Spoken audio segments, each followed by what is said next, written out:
Looking ahead, they've got the Jazz coming into town for the next game. That will complete this for a great... And thanks for joining us again as the fourth quarter of play is set to get rolling. It's been a close battle. And the Cavaliers will go with a different look here. Mozgov, he's checked in for Verejao. James comes in for Richard Jefferson. J.R. Smith's checked in for Shumpert. And it's Kyrie Irving in for Mo Williams. Indiana also making some changes. Allen's checked in for Hill. Paul George comes in for C.J. Miles. And Freak subbed in for George Hill. LeBron and Love are the talented pair at the forward position. Kyrie Irving and J.R. Smith at the guard set. And it's Mozgov in at the 5 roaming the paint. So that's who's on the floor for the Cavaliers. And George, here we go. Kicks it out to Ellis. Pick up by Hill. Another shot. Lets it go from 11 and off the front eye.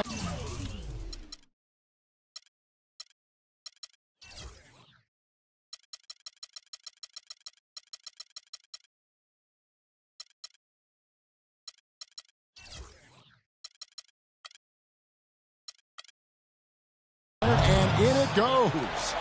Ellis has got the lead up to 12 now for Indiana. And there's no doubt about this one. Playing with a lot of confidence tonight. It's a statement victory for the Pacers.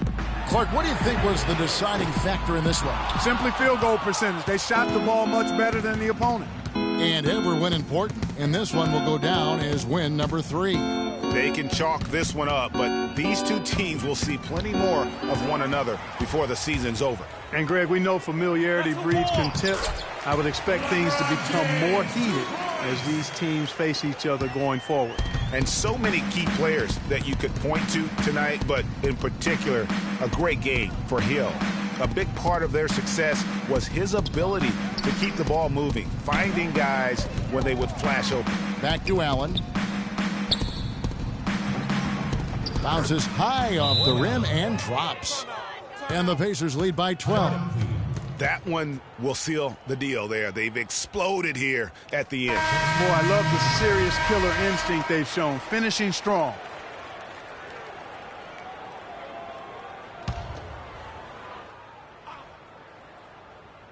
Here's Mozgov. Williams for 3. That's good. Williams has got it back down to a single-digit deficit for Cleveland. A lot of space right there to get that shot off. Not a very good job of the defender getting over the top of that screen in that particular play. Richard Jefferson. That's his first personal foul. Shooting for Cleveland. Freak. At the line for 2.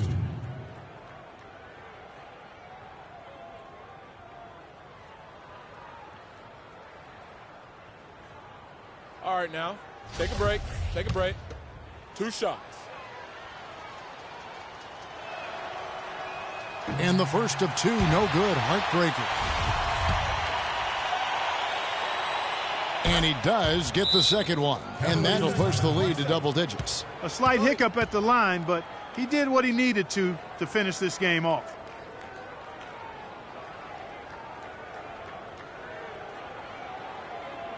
Fans, you gotta get loud. Come on, let's have a round of applause for the Cavalier girls.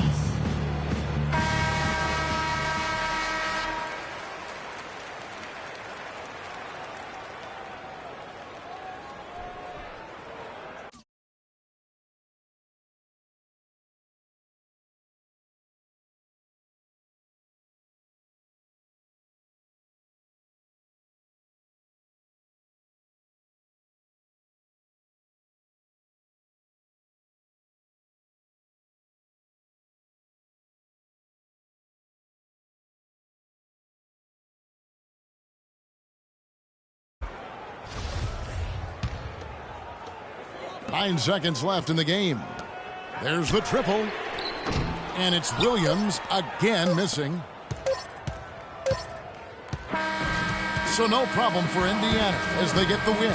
This was a very strong showing for him, Greg. Not necessarily a runaway win, but one they'll feel very good about. And let's face it, anytime you can go on the road and win in the fashion they did, you have to feel good about it. Really an outstanding effort all the way around. And a chance now to send you over to Doris Burke, standing by on the sideline. Doris?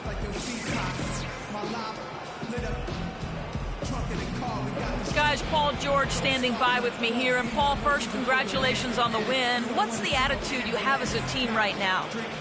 Continue to, play together. And we can just stick to that, keep working, staying confident, keep defending, and knocking shots down. We'll be all right. Paul, thank you so much. Guys, over to you. Thank you, Doris. The 2K Sports postgame show.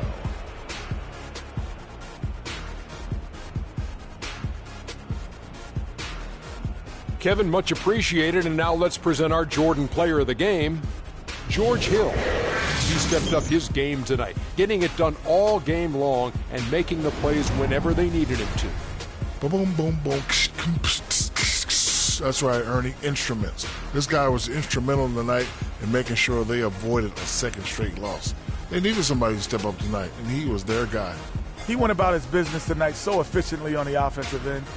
It was very savvy. It was a heads-up performance. It seemed like he had his hand on about every single basket, from scoring to assist.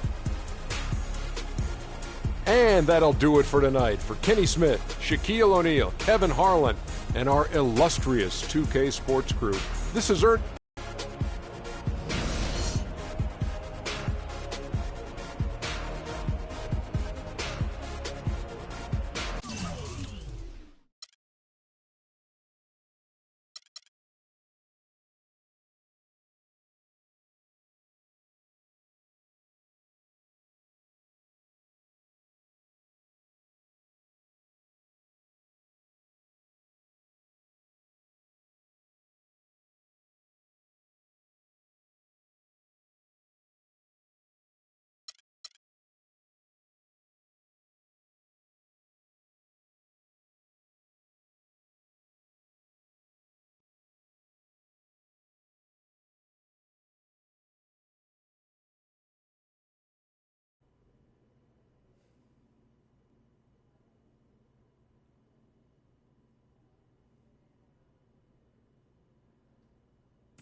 What a life, eh, freak? 1 minute you're playing 21 and horse.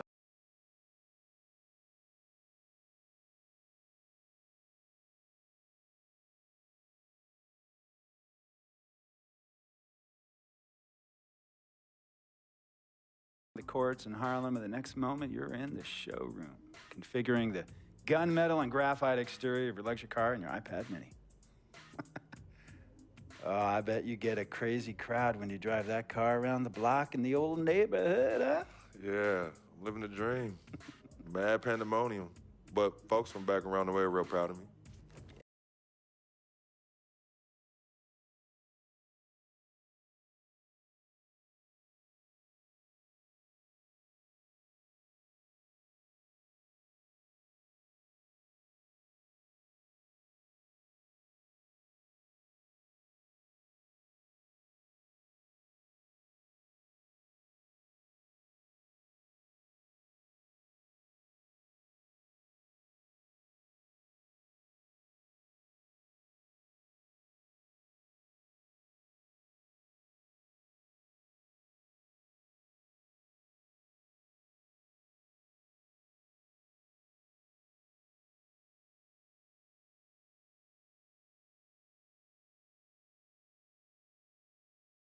Here, local kid makes good. You know, it kind of reminds me of when I took my tech stock public and I rang the New York Stock Exchange bell, and my mom's friends called her up and said, "Maggie, is that your son on Bloomberg News this morning ringing the bell?" And my mom says, "Yes, sirree, Bob, it was him." That was a great moment, freak. And you know, our lives are like a pearl necklace of great moments, all strung together with the finest silk thread of memories. And we have to be very careful how we cultivate those pearls and we thread that necklace. Does this meeting by any chance have to do with Vic Van Leer? I grew up in the burbs, freak. I wasn't poor, upper middle class, comfortable. My daddy worked as an accountant for one of the largest insurance firms in the country. Smart with his money. Mom didn't have to work. I went to boarding school. And then my dad died of a heart attack when I was a freshman at MIT. I was a movie geek, wanted to be a civil engineer, but I made my fortune by becoming a hybrid of both those interests. My dad didn't want me to be an accountant. Oh, listen to this. My best friend was a guy named Isidore. Yeah, we called him Izzy. He was one of the smartest human beings I have ever met in my life. I mean, Izzy was taking second-year college calculus courses as a high school sophomore, right? Straight-A student, full ride to MIT. Izzy had the world at his fingertips. But he was always looking for trouble, and trouble found him.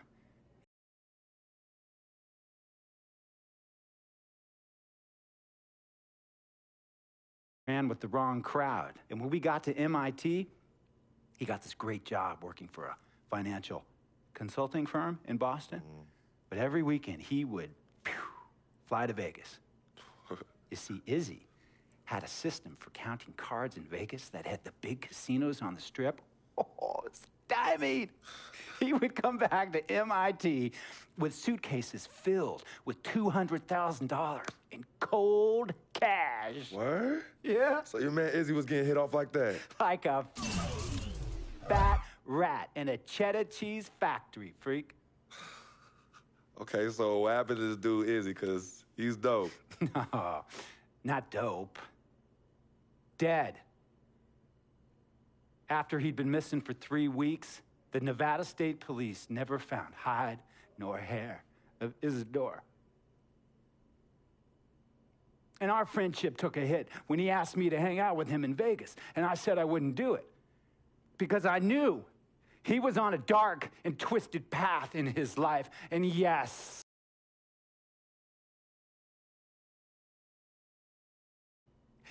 he was my dude. But no way was I gonna throw my life away trying to show my loyalty to a guy who really and truly didn't understand what loyalty was all about. So this meeting is about Vic. Correctamente. Okay, well, sir, Vic isn't Izzy.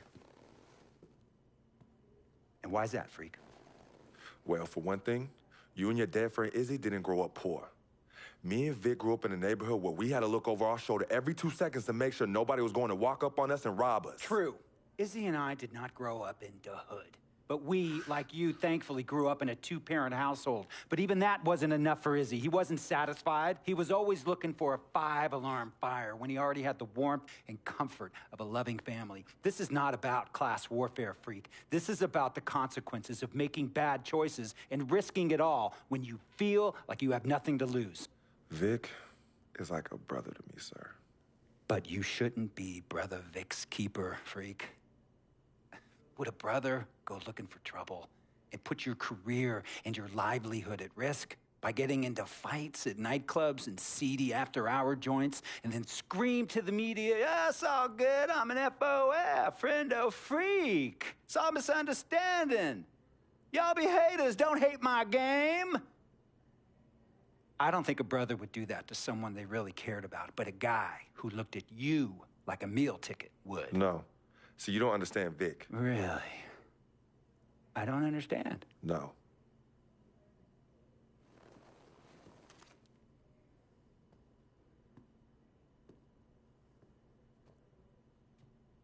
Look, man, it was a misunderstanding with the guy in the next VIP booth. His honey started flirting with me, so naturally I started flirting back. Next thing I know, Captain Cornball's off my grill piece beefing. Next thing he know, he got a 2-piece and a biscuit on his left eye. Hey, I don't know who hit him, and it damn sure wasn't me. Hey, Captain Cornball's mad because I'm an FOF, friend of freak. Hey, but check this out, though. He needs to train that hottie before he leave the house, though. Yo, he's hotties ain't loyal, man. What's there to understand? Are you freaking blind? You know, I just want to know, how much did you pay your lawyers to make all this go away? Almost $100,000. Excuse me, son, I'm sorry, I couldn't hear you. I said I paid almost $100,000. Exactly. And if you keep riding shotgun with Vic, you're gonna go broke. Quick, fast, and in a hurry. Look, Vic is my friend, and I grew up with him. How many times I gotta tell you, sir? Freak, this is not a request. I am not asking you to do this. I am telling you to do this. And the first order of business is that Mr. Vic Van Leer is banned from traveling with you on the road. Vic is banned from the locker room. And Vic is banned from this arena. And if I catch this guy, Vic, in or anywhere near the facilities, Mr. Vic Van Leer will be arrested for trespassing. Are you serious, sir? Brother, I'm as serious as cancer. We all know that can be deadly. You know, when me and Vic were kids, playing summer tournaments at the Dome, we always imagined making it to the pros, right? And after the crowds left, just a street light was on the court, like 11:30, 12 midnight, even 1 in the morning sometimes. We used to practice player introductions, running on the court, giving dap, high-fiving the teammates. Vic, he would act as an announcer. You know, he would introduce me, announce my name on the loudspeaker, and the Jumbotron would flash my image like a little guy dressed in long shorts and a jersey. And now, fresh off his 3-game, 62-point scoring streak, the youngest player to ever do so in NBA history, Frequency Vibrations.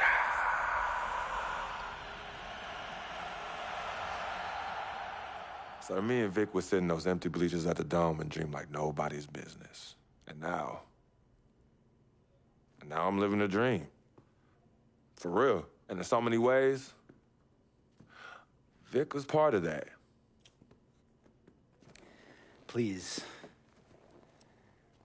listen to me. I mean, I know this guy's your dude from way back. Look, me and Vic go way back like the front seats of a 67 Cadillac. That's good. We go way back. Did you say front seats? Front seats of a 67 Cadillac. We go way back like the front seats of a 67 Cadillac. Well, Jiminy Crickets. I just love it when I walk and talk that talk. So that almost sounds... No, let me tell you exactly what it sounds like. I respect, admire, and most importantly, love you as a human being and a role model. But I pay you a lot. And I mean, I pay you a lot of money to play for my team. And I am in this game to win it. And you can't win it with an albatross around your neck like Vic. So Vic is done. History. And here's some more lingo that I picked up from a former megastar who used to play for me several seasons ago. Thought I would never release him until I did. And now he's the 6th man on a struggling team in Venice. And yeah, I'm talking Venice with the canals and the gondolas and Harry's bar, not the street ballers next to the fortune tellers on the beach in Cali. This guy used to tell me when he thought there was a player destroying our team, don't be a hero, cut that zero. And that is what I am telling you about Vic, freak. Don't be a hero, cut that zero. The only thing Vic brings into your life is headache and unwanted and unnecessary negative attention.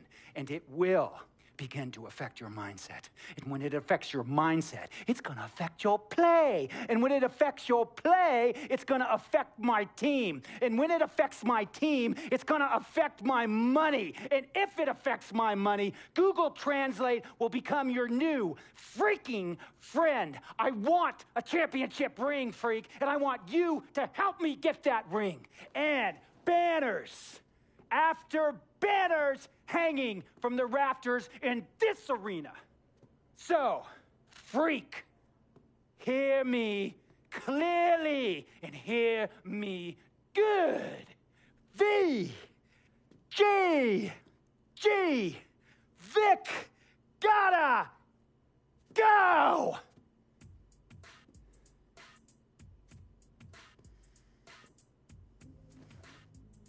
Handle your business.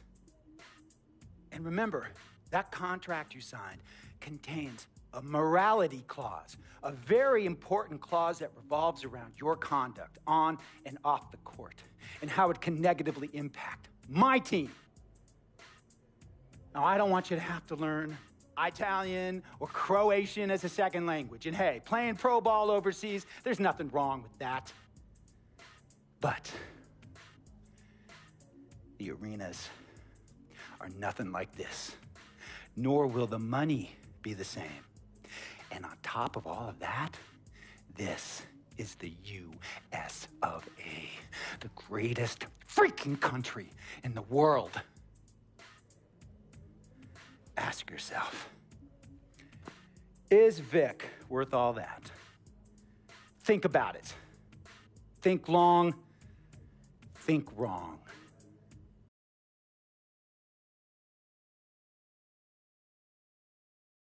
Tell you about Vic. He has his bad rap. It's not, and I understand some of his judgments might shadow his actual character. He's not that at all. Man, Vic, let me tell you something. We actually, we have love for each other. We're brothers. Blood couldn't make us any closer at all. I mean, he has so much loyalty to me and to my family. You can see even Cece, has issues with him, but he still loves her. He still loves her.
Steph Curry and the Warriors next game. I've been looking forward to this for a while now. You know they'll be running and gunning. And Steph's gonna do 2 or 3 things that make you want to stop and stare. But we can't let that distract us. Because if we lose focus for even a second, they'll be up 20. So maybe it's up to me to put on a little show of my own.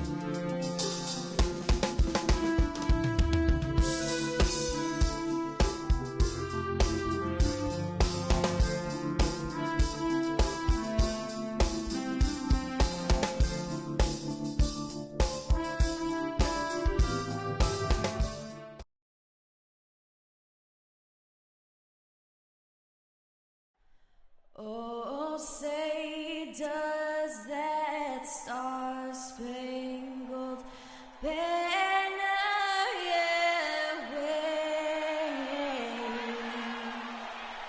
o'er the land of the free and the home of the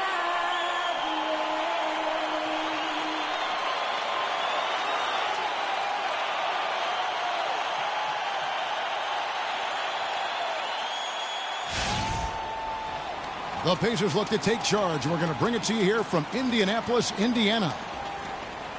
Last game for the Pacers, they pick up the W against the Jazz in Utah.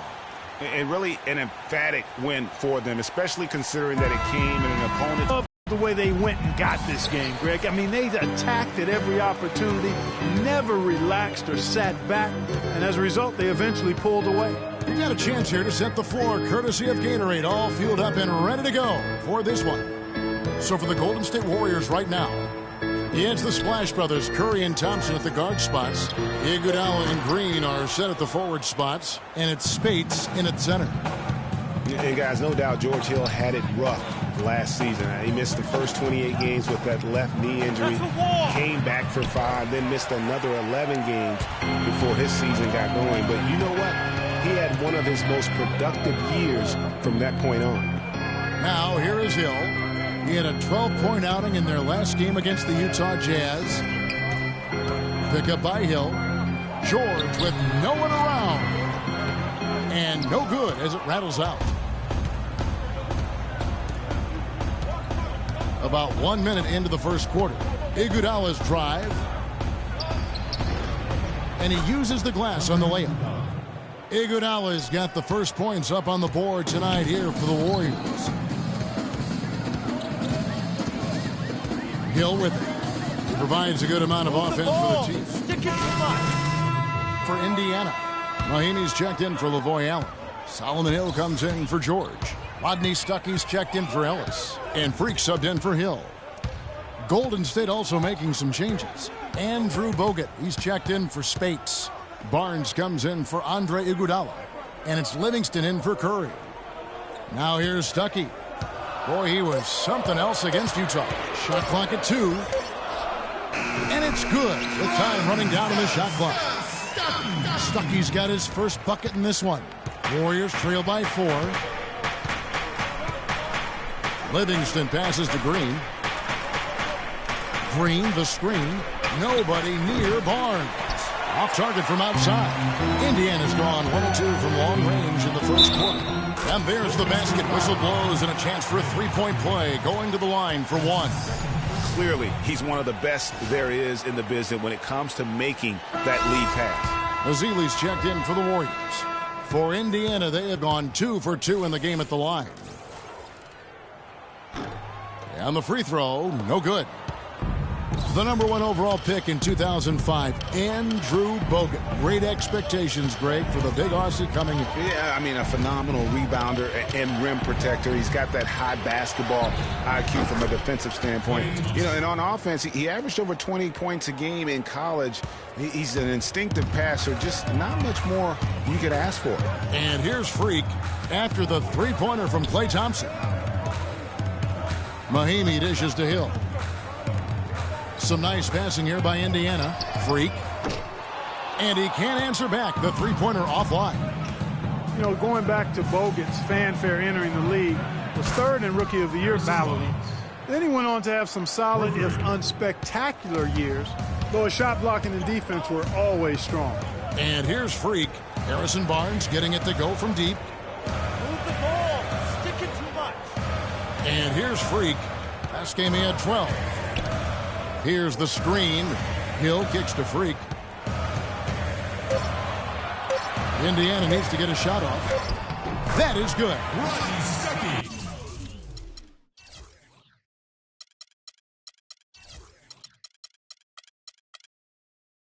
Stuckey's got his second bucket of the game to go.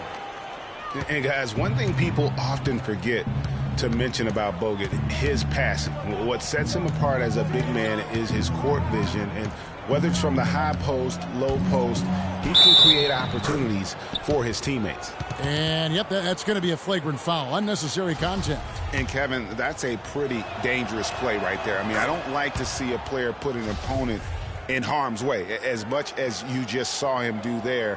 Glad they pinned a flagrant on it. Yeah, you're right, Greg. The officials were all over it. They weren't going to let him off the hook that time. 3 seconds separate the shot clock and game clock. Bogut sets a screen for Thompson. Kicks to Bogut. Uses both hands to slam it down.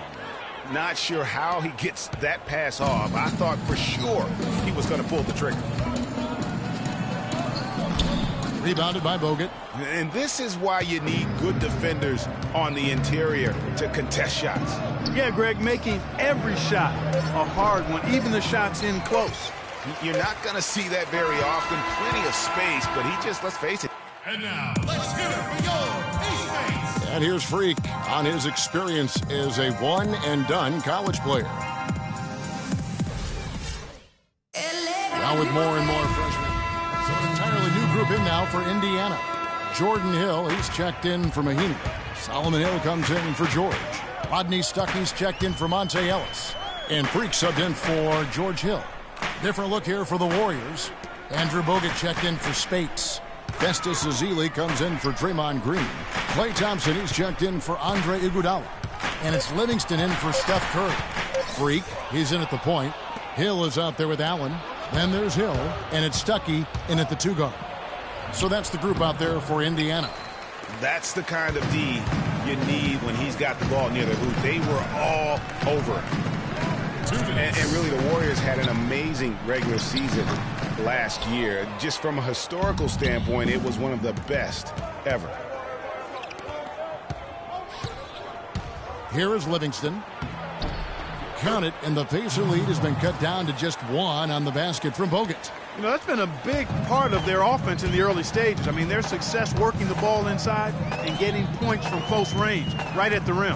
And Clark, they might as well keep doing it. I mean, attack the basket until the defense makes an adjustment. Let's see where the Pacers are, Kevin, in terms of the NBA rankings right now. 12th in fewest turnovers per game, 18th in points off turnovers. And for opponent scoring numbers, not so strong. Only in the top 20 in the league in that category. They leave a lot to be desired at the defensive end. Livingston, no luck. Last outing for Golden State, they won that game against the Nets in Brooklyn.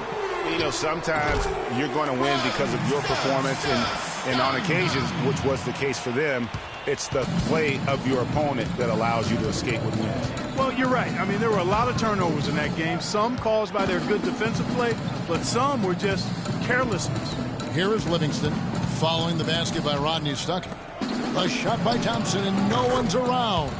And it's good. Assisting on the play was Livingston. Thompson's got it all tied up now for the Warriors. To the inside. And it's sent back by Bogut, but he recovers it. Allen passes to Freak. Second chance shot. Cannot hit. And Golden State will come the other way. 36 seconds left to play here in the second quarter. Livingston kicks to Ezeli. Pass to Livingston. The feed to Barnes. And he misses the go-ahead basket. Good little two-man action there, but they just can't get the shot to fall. Yeah, but that was a beauty. Good-looking shot, well-executed play. I wouldn't be surprised to see them go back to it. And that is good. And the Pacers lead by 2. And really, he's just done a great job of finding the open man every trip down. Boy, it sure seems as though he's done it every time. It's been an awesome display of passing for him today. It's Thompson off the drive. Can't connect from 14 feet out. And the first half comes to... All right, Kevin.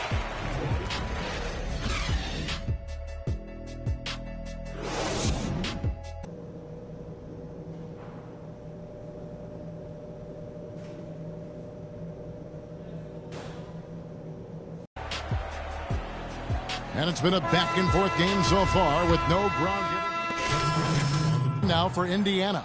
Mahimi's checked in for Hill. C.J. Miles comes in for Allen. Rodney Stuckey's checked in for Ellis. And Freak subbed in for Hill. Different look here for the Warriors. Andrew Bogut checked in for Spates. Ezeli comes in for Green. Harrison Barnes, he's checked in for Andre Iguodala. Livingston. Then there's Festus Ezeli. Then it's Bogut. And it's Barnes. And at the small forward. And Steph Curry, 6'3" and about 195. I mean, a slender frame. You look back to high school and college, and that was one of the question marks. Did he have the strength to succeed? Indiana making some changes. Lavoy Allen comes in for Mahimi. And it's Solomon Hill in for Paul George. And the Warriors also making a change. Andre Iguodala is checked in for Harrison Barnes. Stuckey drives inside. That's good, and the Warrior lead is cut down now to just 4 in the basket from Allen. And speaking of Curry's slight build, he's worked up and bulked himself up. He's added some muscle. He even got up to 200 pounds, I think he said. But he didn't feel real good, Clark, at that weight. Yeah, it's not about the weight, Kevin. It's about strength. You need it to fight through screens and attack the rim, and he's clearly put on the strength he needs to play at his highest level. Off the left rim and out. Pacers have gone a lackluster 3 of 9 from the field since halftime. Iguodala with the steal. 1:29 left in the third. No one near Curry as he lets it go. That drops, and it comes off the assist from Livingston. And look at how the hustle game has been going for the Warriors. Their high-energy defensive effort has paid off for them, guys, with more than a few steals over the course of the ballgame. They have, but you also can't overlook how well they've defended the rim. As they've challenged every shot, and also gotten quite a few blocks as well. He got an advantage there off the pick and took it right in. Azili's got the lead up to 6 now for the Warriors. Freak kicks to Allen. And that'll be Indiana as it goes out of bounds. Pacers retain possession. Risky pass in a situation like that. Very lucky that wasn't a steal. Fortunate to get it